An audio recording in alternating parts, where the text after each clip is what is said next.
Hey everyone, welcome back to Joe and Kay. Real talk I'm for Joe. real people.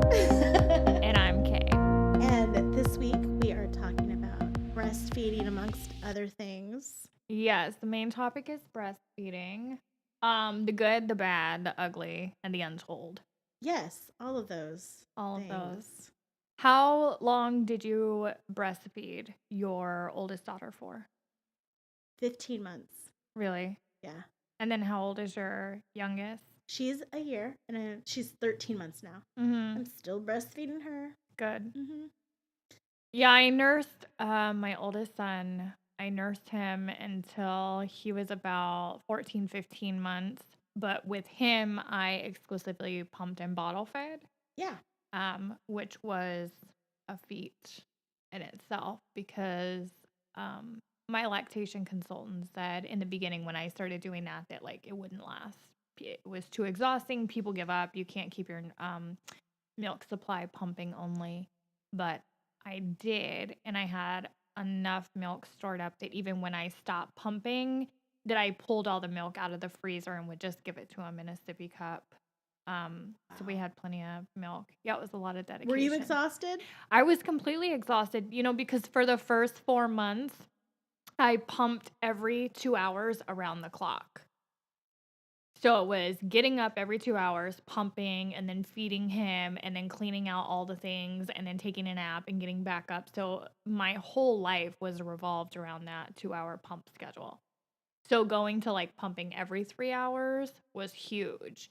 And then 4 hours and 5 hours and 6 hours, it's like, what am I going to do with my life? Like I can have 6 hours of just not pumping. Yeah. So I cried when I put my pump away.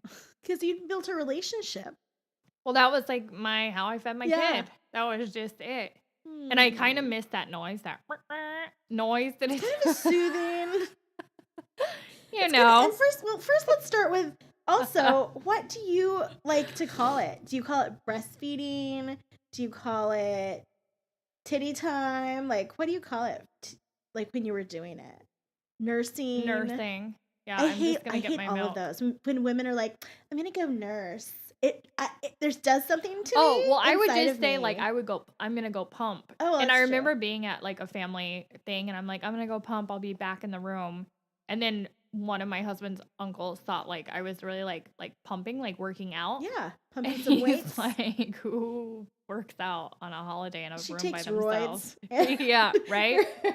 She's going to be She's going to be in the back room pumping. Some competitions. Yeah. So, no, I would just say pump. I got to go pump. And I carried it around with me. And I had the battery pack for my Medela in the car. And I would pump in the car.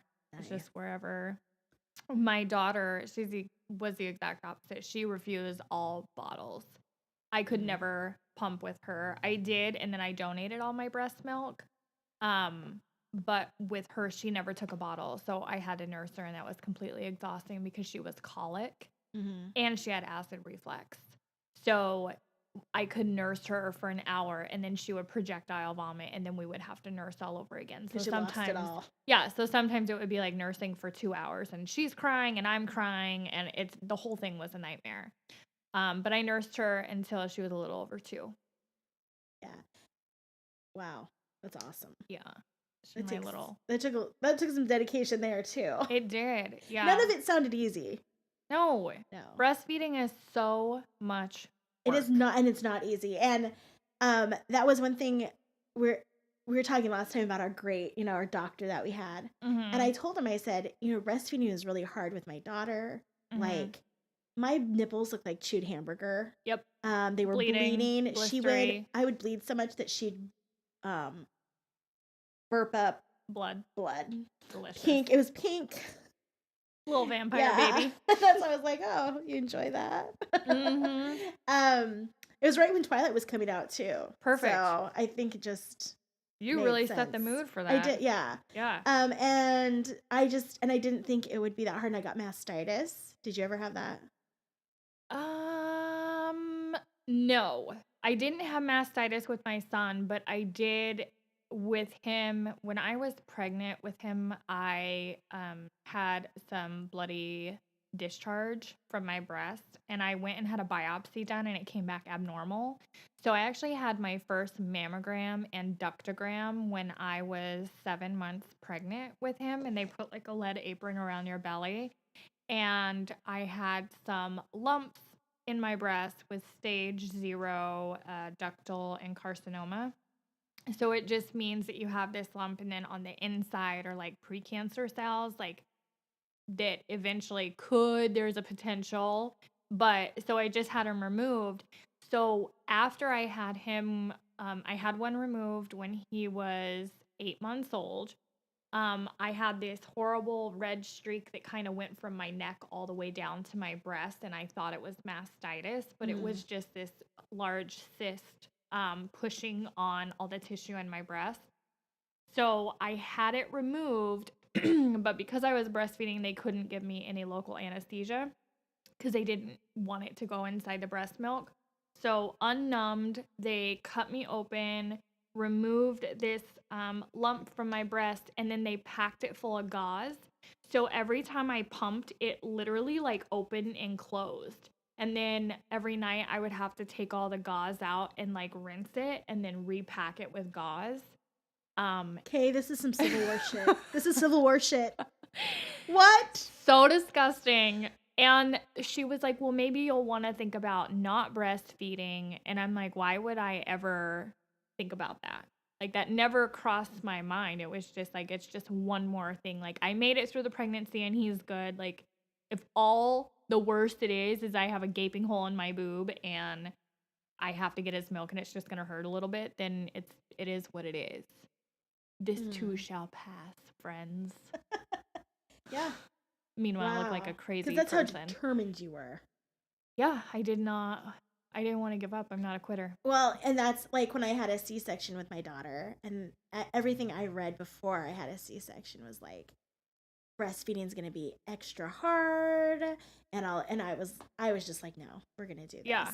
And they wanted me to supplement with formula, so I did in the hospital because they make you. Yeah. And then in the hospital, I don't know if you had that. Well, with your daughter, you didn't go to the hospital. Nope.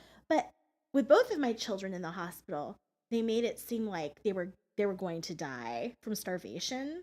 Oh. And my breast milk wasn't coming in, and I had a C-section, so I was there for 3 days. And with my daughter, as soon as I went home, my milk came in. Yeah. Like the night I went home. Yeah. So it could take anywhere from 3 to 7 days for your milk to actually come in. Mm-hmm. And the baby's stomach is so small that it can... It's the size of a cherry. Yes. Yeah. Even smaller than that when they're first newborn. Mm-hmm. So they don't need a lot of food to supplement. So what I like about our local hospitals now in this past, I believe it was 2 years ago, but one of our local hospitals was adopted into the baby-friendly hospital, meaning that they can no longer offer formula. They will not advertise for formula. They always will offer breastfeeding first as an option. Mm-hmm. They no longer pass out samples. You have to ask for it. It can't be just offered up without you saying anything. Okay. And I was really excited about that because I think so often nurses at the hospital, although they work in labor and delivery, they're not always specifically trained breastfeeding. There's special training, and I worked in with the government at one point with lactation consultants, and there were nurses that worked with them, but for lactation issues, and we would do home health type visits. They had a lactation consultant go in because that's a specialty area. That's what I had. I had a lactation consultant with my husband, with my son, and then my midwife. I already had the hang of it anyhow, but she gave me a lot of good, helpful tips. And all babies are different. Like my daughter's latch, my first daughter's latch was awful. And my second daughter, it was so much better. But with both of them, I used breast shields at first. Yeah. Or nipple shields at first. And then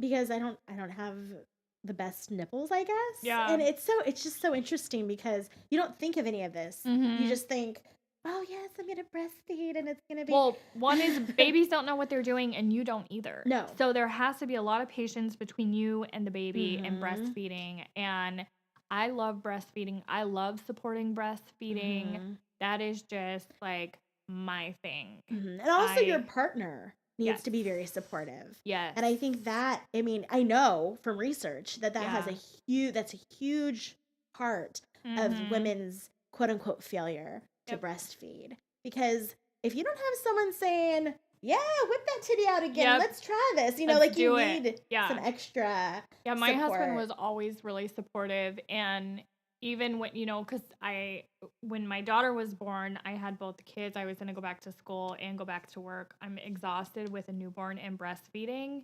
I mean, so it's insane. It is. So my husband, we always just had it worked out that in the middle of the night, he would get up, get the baby, bring it to me, I feed, and then he puts, so I never have gotten out of bed in the middle of the night, and that's just how it worked for us. Like, it truly is a team effort, and you have to have a good team. And my hat's off to any mom who does not have support and is continuing to breastfeed, because you're a badass. Yes. Complete definitely. Badass. Yes. I had to have that support. And I would even at one point, like I'll just share the horror stories. With my daughter, I was trying so hard to breastfeed, and I just wanted it, I just wanted to be able to do it. And she, one night I was exhausted, and I was feeding her, and I must have fallen asleep. And when I woke up, like I startled myself awake, and I threw her. Oh, that's good. I threw her on the floor. I was in a rocking chair, like, and I was like, oh, it was like the end of the world. And I went and got my husband, and I was just like, what? I can't believe I did this. And so from then on, he woke up with me. Yep. And that's what. And I made the effort of going downstairs to wake myself up even more, so I could be awake when she was eating. So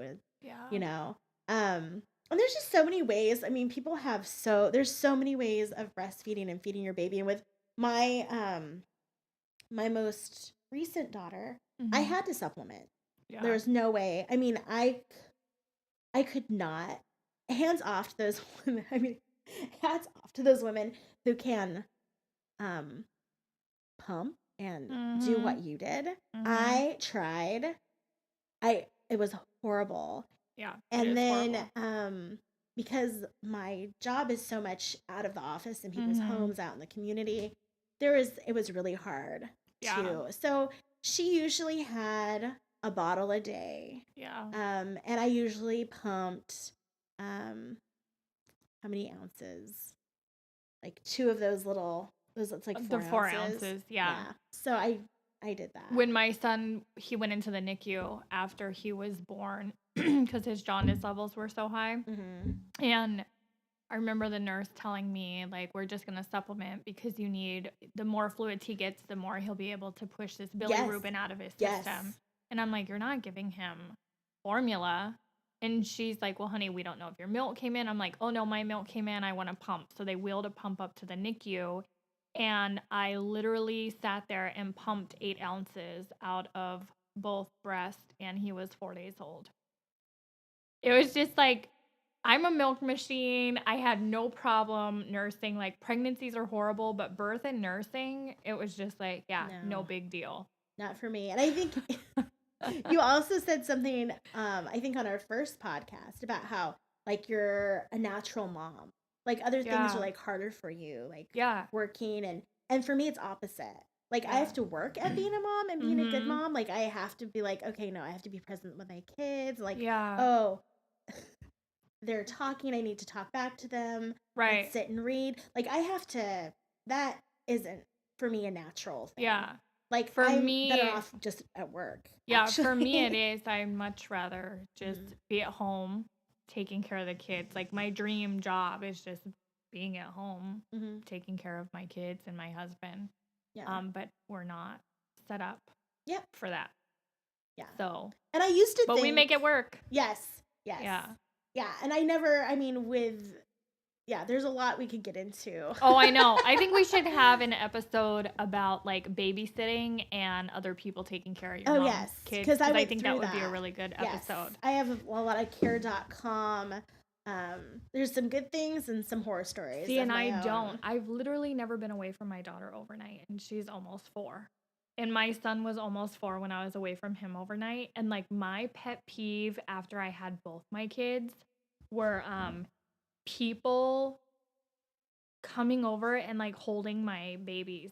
That irritated me more than anything in the whole wide world. And my in-laws thought I was like the meanest person ever, but I literally cannot stand when people try to like be in your baby's space. I feel like that's such an important time, especially that first year, that yes, I think maybe I went too extreme where it's like, I don't want anybody in their life except for me because I just want to make sure that we have a really strong bond together. So it was very hands off with other family members. Like, leave my baby alone. Don't do anything. Yes, I would panic. Like even with my own mom and my dad holding I still my do. children. Yeah, I have like a kind of anxiety reaction. Oh, so do I. Yes, and I think that's normal. Like I think everything in our biology and our makeup is telling us like don't leave your baby. Don't let other people touch your baby. You're protecting this baby. Yes. And my other thing is having people drive my kids in their car. Oh no. Yeah. Can't do it. I've worse. Yeah, we'll talk about that in a couple episodes because that's a big part. Like I'm a working mom. I had to leave my child with. Thankfully, our office, the job that I have now, was really flexible. I worked around my breastfeeding schedule, so I'd literally drive all the way from my office to my house, which is not the quickest drive. Yeah. Just to feed my daughter and then drive all the way back. So it was a lot of gas and a lot of time. I started doing that, and then they switched it, so I only worked 3 days. Yeah. I mean, and so now I think phenomenal. It's been probably the biggest blessing in my life is having the opportunity to be able to work as a professional and show my my quality as an employee, but also have my employer give me that luxury, because it truly is a luxury. It is a luxury, yes. To work around my kid's schedule, that I can be a mom and I've never missed anything. I've never missed a school program. I've never missed anything. I bring my kids to school. I pick them up, and I think I would be so sad. Well, and I've been in that position where I've had to work there. At one point, with one of my jobs, I was working from 8 or 9 in the morning to sometimes 10 or 11 at night. Yeah. And my daughter started having really bad anxiety. She was like 6 or 7 at this point. And finally she said, I can't go to school anymore because I don't know. Like, when you drop me off, that's the last time I see you. And I don't know if I'm going to see you again. And it was really heartbreaking. And I was doing everything I could, and I'm, doing this for her. And it's hard because your kids, of course don't understand that. Yep. And if I were single, I'd be a barista living in my van. Like, I don't care. Right? Yes. Your quality of lifestyle has to be different for your kids. So it's all this, it's hard, but, it's really hard. Yeah. I use booba. We're talking about terminology. I use booba with my daughter. You're getting the booba. Oh, that's cute. Yeah. And she says it. It's so cute. She's 1. She goes, booba. We just did sign language. Aww. Like, do you want milk? And then it looked like my daughter, she would like get all like anxious and be doing like both hand sign language. Like come on, hurry up, give me the milk. Yeah, and she always would do this thing where she would, like, as soon as she saw my boob. That wasn't me farting. There's a dog in here. There's a dog in here snoring so loud. It wasn't She's farts. like the size of an elephant. But every time my daughter saw my boob, she would, like, grab onto it and, like, shake her face.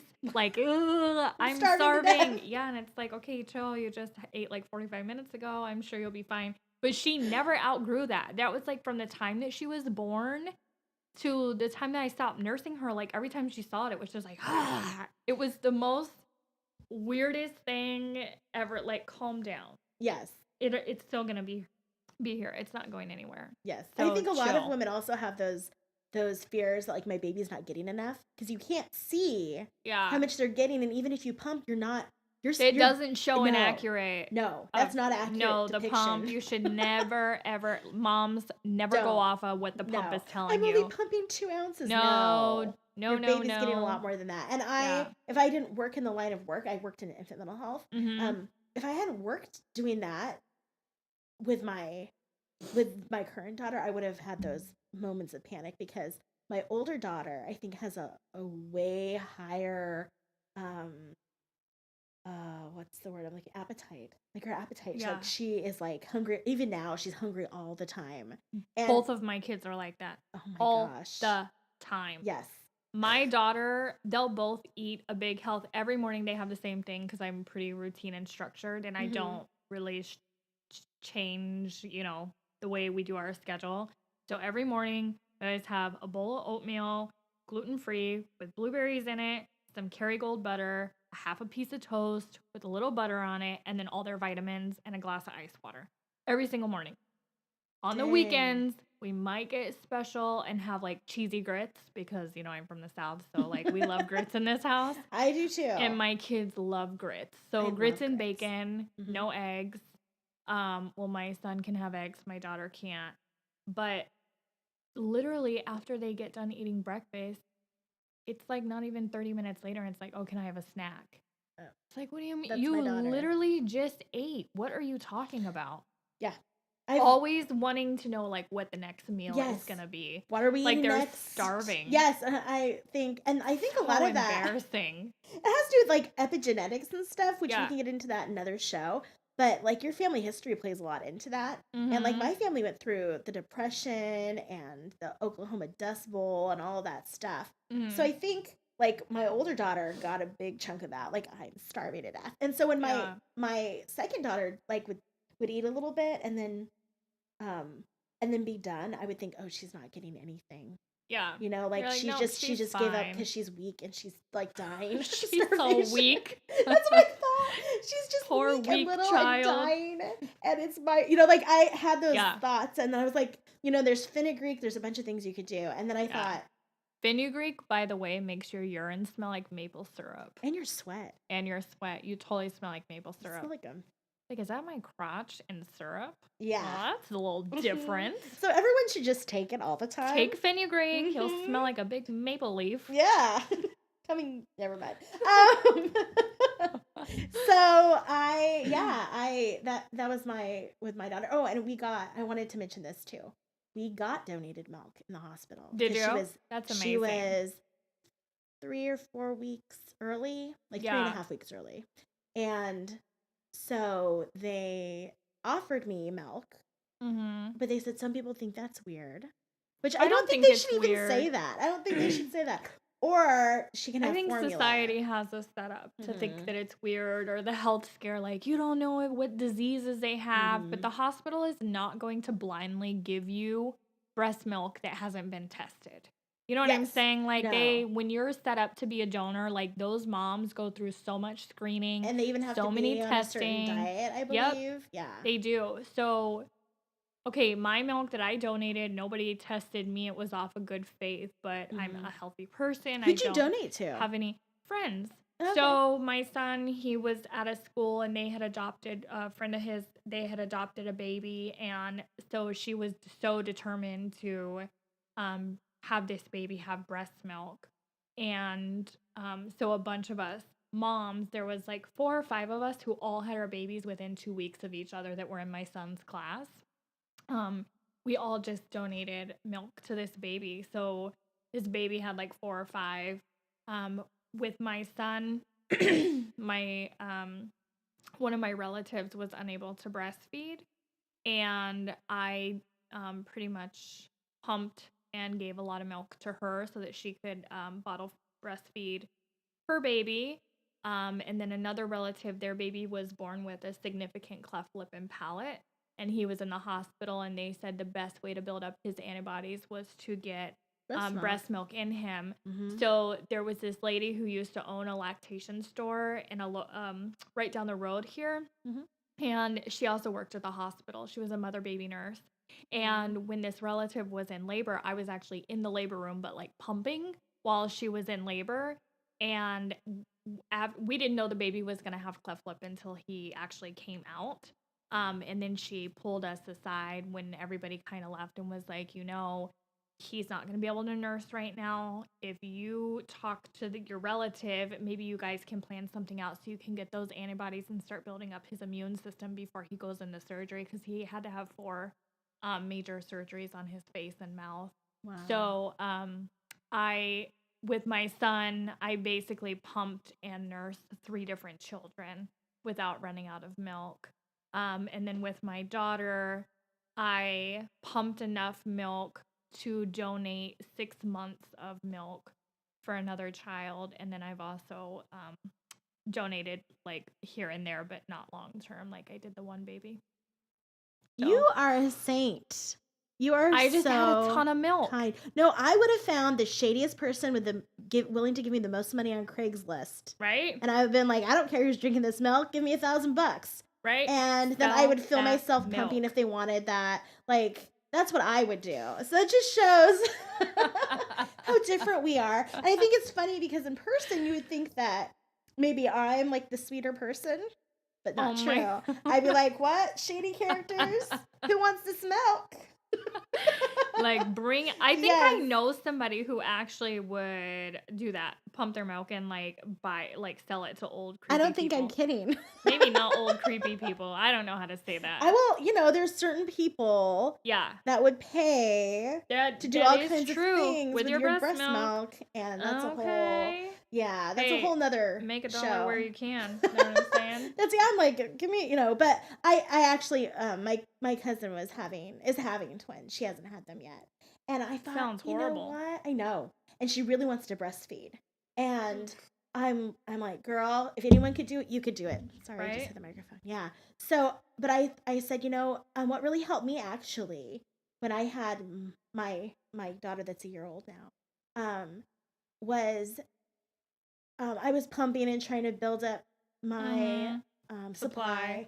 And one of my sister-in-law was actually breastfeeding. Mm-hmm. And she was like, I have like a 2-year-old, so my supply is not going to be as good. Yeah. But how about if I just give you some so that you're like, yes, like when please. you leave, mm-hmm. you don't have to like panic. And I thought, that's so beautiful. Thank you. And it actually really helped put my mind at ease. So then I think my milk came in better and I wasn't having all the anxiety to make everything slow down. So it was just a lot better. And I thought, I'm going to pay this forward. Yeah. I'm going to do this for my cousin.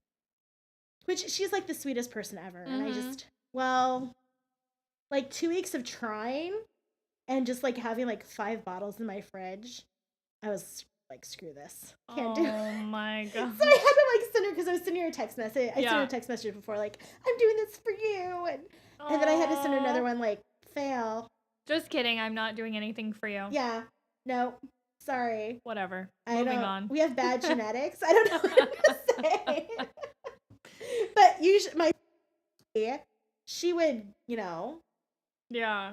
I could see you like on the back of the truck throwing out bottles of your milk, like to a bunch of moms. Absolutely. So beautiful. I would totally do that.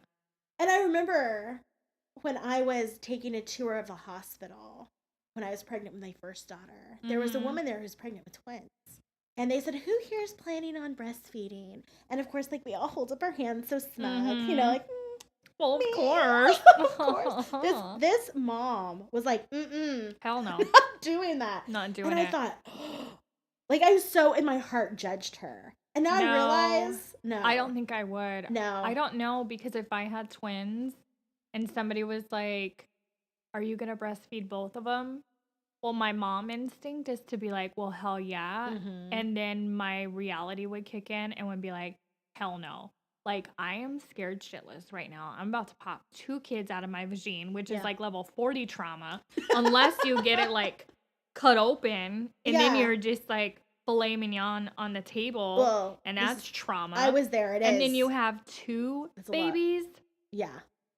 I know someone who has twins, and anytime I look at mom with like twins, I really have like, I don't really call myself like somebody who would look at somebody and be like, I have a lot of compassion for you. But for someone to have like two babies Yeah. at the same time, that's a whole other level of crazy and insanity. And for them to be able to do it, like I could not even imagine. And I think I'm capable of doing a lot of things, but I do not think that I'd be capable of having two small babies at the same time. I think I'd be capable of like leaving my husband and go renting out my own place and then having visitation. I probably signed myself up for that. Yeah. But I don't think that I would be there full time. I've even No. considered that now, and my predicament's not Well, at I that think we've level. all been to that point where like, you know what, I think I'm going to go ahead and move out and get weekend visits, and that would be great. Thank you. On my way to Okay. on my way to my daughter's school every morning, there's this shed place that sells like these nice. They look like tiny homes. Yeah. And I think, you know what? I'm about to buy one of those and move into it all by myself. Especially after dropping her off. Mornings are not good at our house. Okay. Talk about a horrible morning. Yesterday morning, the worst morning in the history of all history. I don't know if it's a mom fail or just like a life fail. Okay, just at tell some me. point. Life fail. Life fail, horrible. What happened? So my husband tried to help with the morning routine. Oh. And this day, like some days my daughter wants matching socks and other days she doesn't want matching socks. Okay. So yesterday she got mismatching socks. They're all the same type of sock. They're just like different patterns and colors on them. But she's 3.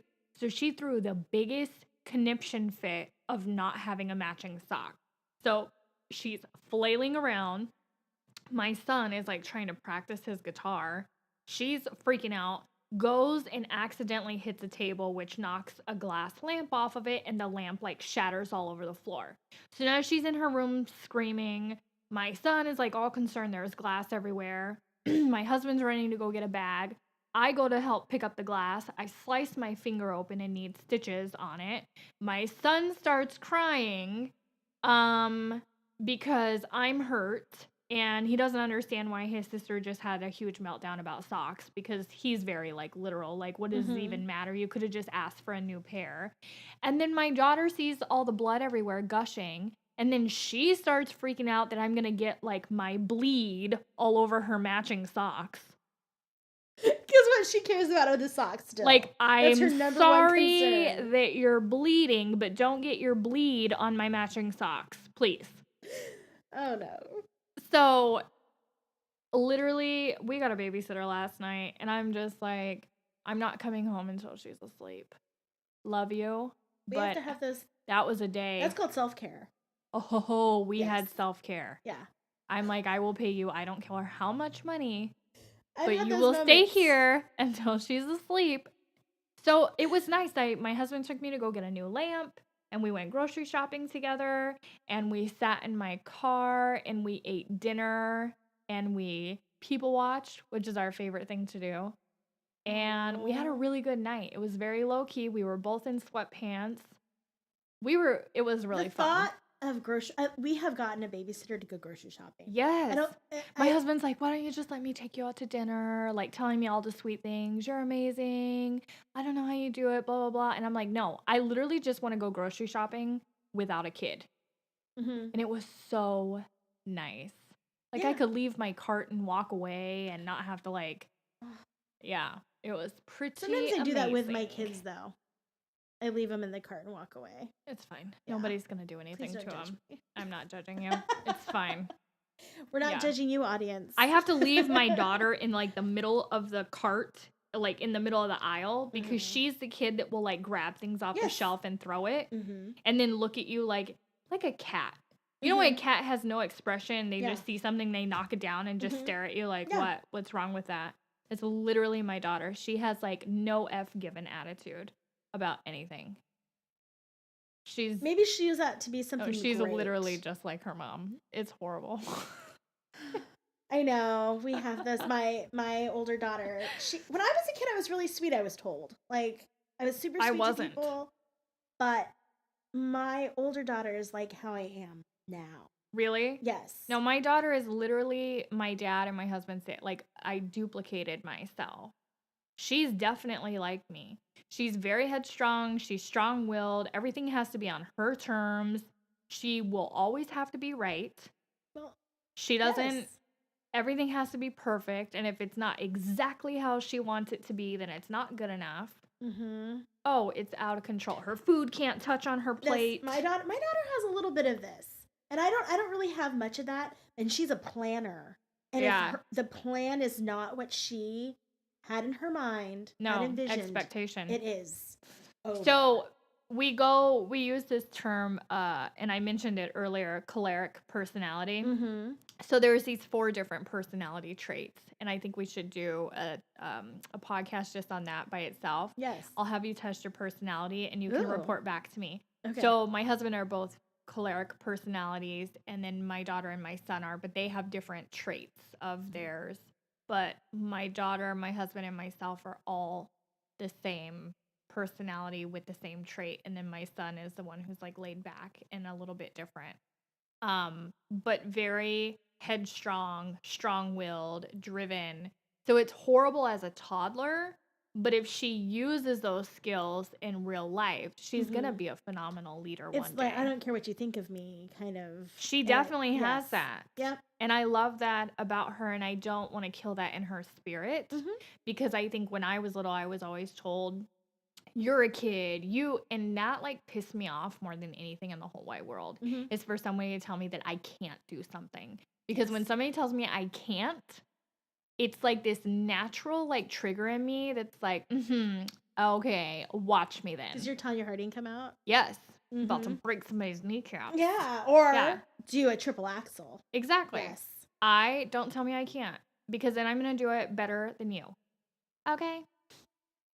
That's what I appreciate about So let's talk about our mom fails. Oh, our mom fails. You go. Yeah, so get your wine, get a coffee or a tea, and enjoy our fails. So my mom fail this week was that my daughter she's a demanding person, and she has just kind of an embrace. She has a rough personality. I love her. I don't know what to say. Like, she is that how you tell people about me? No, she's a little what are you rough. Talking about? Get like past the bitch face. She's actually a really nice person. She just looks like she's pissed off all the time. She's RBF, you guys. All the time. She's been diagnosed. Yes, it's real. She's really sweet though. I've been accused of that as well. So have I, all the time. So listening to my daughter is not easy. When she's pretty negative, and she just complains about everything all the time. Yeah. And I'm always like, hey, why don't we try to turn your personality around? I just say, why don't we start being more positive? Hey, tell me. So I always do this. Hey, tell me one good thing from your day. And in the morning, even though our mornings are really hard, when I drop her off, I always say something nice about her personality. Not like, you look really cute, or, oh, your hair is, super nice today. I say something like, you're really strong. If you have anything hard come up, you can handle it. I try to be nice. You got this. Well, my daughter comes out. I had a really hard day, and then on the way home, after the nice thing she said, she just went off about all the negative things. We get home. She's like, Mom, I really need a cuddle. And I looked at her, and I was just like, no. Like, well, and that's not happening. I actually said the words, like, I've had it with you. I'm going to take the baby in the room. You wait out here till your dad gets home. Yeah. And she just started crying. And, like, I think if I were feeling better, I would have turned around and, like, hugged her and been like, I'm sorry, Mommy. No, I just, like, kept going in the room and shut the door and locked it and locked her out of my room. And that was, like, the worst thing I could have done. And my poor little daughter just wanted a hug. You abandoned her. She had her a hard day. in the living room. And I was weighed down by her negative. And it's really just, she doesn't know how to communicate. She's only 9. She doesn't know. So then I just felt like the witchiest mom ever. And I tried to make it up to her. And I said, okay, let's just go get some frozen yogurt, me and you. I'm sorry, I just needed a break. And I tried to, but this is things you can't take back. And so I hugged her, and she was like, I thought you wanted me to tell you when I needed cuddles. Oh, My heart. Hi. How horrible do you feel on a scale of 1 to 10 right now? Oh, like Come a on. 20. Okay. Like my eyes are watering telling the story. Like, I'm a bad mom. I don't know what to say. You're not a bad mom. Sometimes we have bad mom moments. Oh, yes. So I don't look at it like, it's all learning experience. Yeah. It's all an experiment. And that day I just couldn't take it. I hadn't gotten much. I really have no excuse. Yeah. I'm the adult. I should have acted better, but that's why we do our mom fails. I hope someone out there can relate. Right? My mom fail this week is just a repeat of lying to my kids. Oh. Super tired. We have the bedtime routine. Get in bed, read a book. My daughter reads the book back to me, say prayers, and then hugs and kisses. Here's a little bit of water, blah, blah, blah, blah, blah. Lights out, go to bed. I could not even keep my eyes open, and I didn't want to read a book. So I lied to her and told her that we were way past bedtime schedule, which I know she doesn't like being past schedule because I'm the same person. I'm like, we're running really late for bedtime. I'm really sorry. We can only say, we also sing a song to each other, like this song that we sing, and it's just like our thing. And every time my husband tries to sing it, like she'll put her hand over his mouth and be like, you can't sing that song. So I'm like, all we can do tonight is sing a song and say prayers, but we have to hurry up because we got to go to bed. And everything was fine. And I walked out of the room, and my son was like, it's not past bedtime. You actually put her to bed. The one that can tell time. Yeah, the one you put her to bed 10 minutes early. I'm like, I'm just too tired tonight, honey. I know it was really wrong of me. He was like, why don't you just have dad read her a book? I'm like, I don't know. Why are you so logical? I don't know why. He was like, I could have read her a book. But that's how he is. Very different personality, like very literal. Like, you literally did. I'm like, obviously, who's the parent here? Not me. So, sorry, Dad. Did not mean to mess up. So then, of course, I just feel like a lying mom. And then I wanted to go read a book to her, but then I'm like, no, that's not happening tonight. So, maybe tomorrow. So, lovely, lovely joys of parenting. It's true. Do you have a pick of the week? My pick of the week, I'm going to go back to another beauty product, is Epicurean skin products. I love my Epicurean. I have the face wash, the exfoliator, the moisturizer, the protein mist for your face. I have really sensitive skin, as I've talked about before, and I feel like these are the most amazing skincare products that I have ever used before, and it works. They are a little bit spendy, but you only need a little tiny amount, and it goes a long way. So I'm spending a little bit more money than I would with other products, but it takes me about 6 months to go through it. So really, it's not, I feel like it's a good deal. Yeah. What about you? And my product is Fairy Tales Lice Prevention Rosemary Repel Conditioning Spray. So you use it like detangler, but it also has rosemary and citronella and what else? Oh, tea tree oil, which is... I heard tea tree oil. Literally, if my kids got lice, I would shave everyone's head and burn the house down. My husband, we have a whole thing worked out, like our safety plan. Because that is my worst nightmare. It has not happened in our home yet, and I don't think it ever will. We had a lice scare literally a couple of weeks ago, and just the thought of me reading this letter, I literally broke out in hives all over my face. You can feel it. And I went to work the next day with hives all over my face, and it's like, oh, are you allergic to something? And I'm like, the thought of lice. I'm literally allergic to it. Like, I was in the panic mode, and I'm like checking everybody's head. Yeah. And then of course my daughter, she's like, what are you doing in my head? I'm like, making sure you don't have bugs. And then she goes to school and she's like, my mom told me I don't have bugs in my hair. And I'm like, awesome. Okay. Great. Thanks for sharing that with everybody. Thanks for sharing with everybody that I was checking your head. Yeah. No, I always do check my kids' hair. Yeah. My 1-year-old has no hair, but my daughter, she has thick long. I just don't. Oh, Everybody would live. I'd be like, everybody pick your 2 favorite items, get your shit, and get in the car because I'm burning the house down. yes. Please put this garbage not. bag over your head No. and don't touch anyone. I want to check my daughter before she comes in the house, but I feel like that might be overkill. But I do, like, when she comes home, she washes her hands, and I go through her hair. Ooh. And when I brush her hair at night, I go through her hair. And if she ever comes home with lice, my husband is taking her to a hotel and treating her. And if there's anything at home, I'll take care of that. Yeah. But she's not coming to my house. I can't do it. I'm shaking right now thinking about it. I am sweating too, thinking about Why having is lice. Why is it so bad? But it just is to me. I don't know. It's one of my biggest. I can't. It just the heebie-jeebies. It does. And I wanted to give everyone just a little homework for this week. Do you know what the ACEs?